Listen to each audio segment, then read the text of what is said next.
cold coffee. So if you've been coming to this channel, you know what we do here is we try to deconstruct the creative process, mainly through dialogue. But I want to take it a step further and start to do the same type of deconstruction, but through the use of tutorials or trainings or tips and tricks, whatever you want to call it. But we're starting a new segment around these types of tutorials, and I'm going to try and do them in roughly 3 to 2 minutes. And one of the tools I use online is Microsoft Teams. Now, if you're not familiar with Microsoft Teams, it's similar to a product called Slack.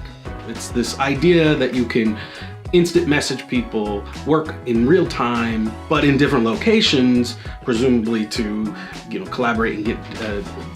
And so in this first inaugural tutorial, our first premiere tutorial, we're going to talk about conversations in Teams. It's not about the conversation itself. That's up to you. What's the dialogue you want to spark?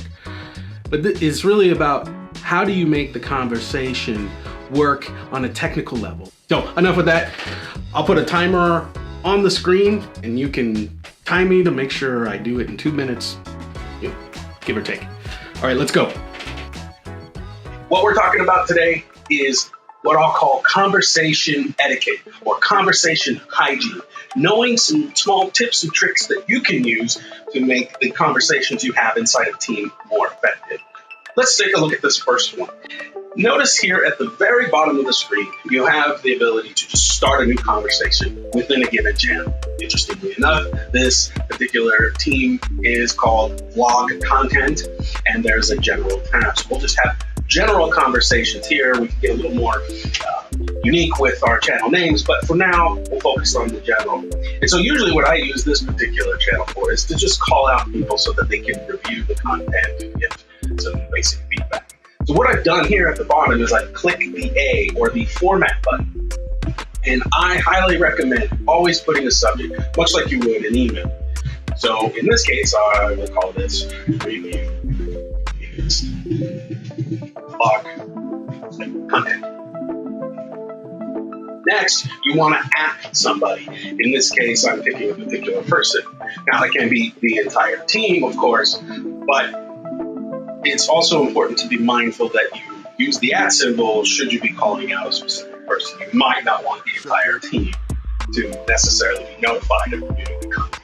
So I'll finish my sentence here. Now, I am a big advocate of putting in hyperlinks and having links to direct content that people can review straight away. But I don't like adding those big garish URLs that are usually created when using an environment in the cloud, unless of course you use some type of bit.ly or URL shortener. But sometimes I'm working super fast. I just double click the word and then I click the link or the insert link, Control K, Command K for some of you, and I put in that hyperlink here.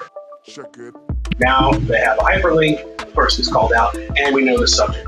Now, the reason why this is all important is that so if I need to go back to this conversation and refer to it again, I can actually search that content or that subject line. It makes it that much more easier. And plus, it's just as threads start to begin in conversation, it's easier to pick out. This is in 2-minute training, and I also want to give a big shout out to Loom. Loom is a company who is allowing me to actually record this in screen today.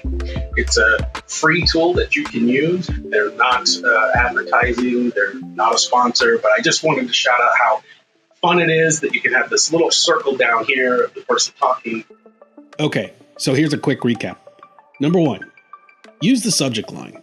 This makes for a quick visual cue in large conversation threads, as well as making for easier search. Number 2, at someone. If you only need 1 or 2 people to respond, use the at symbol and then their name or email to get their attention, not the whole team. Number 3, use embedded links.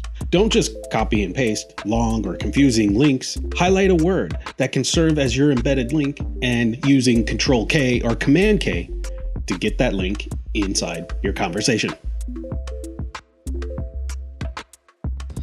Well, that concludes the training. I hope you enjoyed it. If you like what you see here, let me know, leave the comments, how can I improve, and just tap that subscribe button and tap the little bell next to it so that you can be notified when I post. That's it. We'll see you in traffic.